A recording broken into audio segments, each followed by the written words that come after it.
శ్రీమతి గౌతు శిరీష్ గారు. ధన్యవాదాలు అధ్యక్ష.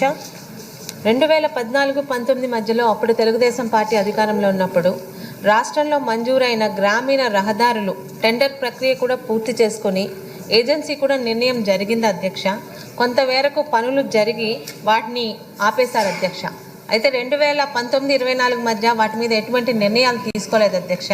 ముఖ్యంగా మన ప్రభుత్వం, కూటమి ప్రభుత్వం వచ్చాక అన్ని గ్రామాల్లోని రహదారులు పూర్తి చేస్తూ ముందుకు వెళ్తున్నాం అధ్యక్ష.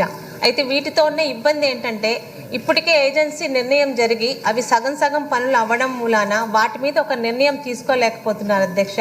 చాలా వరకు పల్లెటూర్లలో, గ్రామాల్లో ఇటువంటి రహదారులు ఎక్కువ ఉన్నాయి అధ్యక్ష.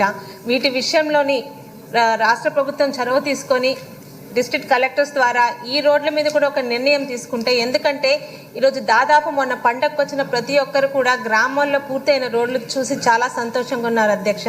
అయితే పూర్తి కాని వీటికి మేము సమాధానం చెప్పలేకపోతున్నాం అధ్యక్ష. అధికారులకు అడిగితే ఆల్రెడీ వాటి మీద డెసిషన్ గతంలో తీసుకున్నారు కాబట్టి ఇప్పుడు వాటికి కొత్తగా ఎటువంటి శాంక్షన్స్ రావు అంటున్నారు అధ్యక్ష. ఇటువంటి అసంపూర్తిగా సగం అయిన రోడ్ల మీద, ముఖ్యంగా పిఆర్ రోడ్ల మీద కూటమి ప్రభుత్వం చొరవ చూపి వాటి మీద కూడా ఒక నిర్ణయం తీసుకుంటే గ్రామాల్లో పూర్తిగా రోడ్లు పూర్తి చేసిన వాళ్ళం అవుతాం అధ్యక్ష. ధన్యవాదాలు అధ్యక్ష.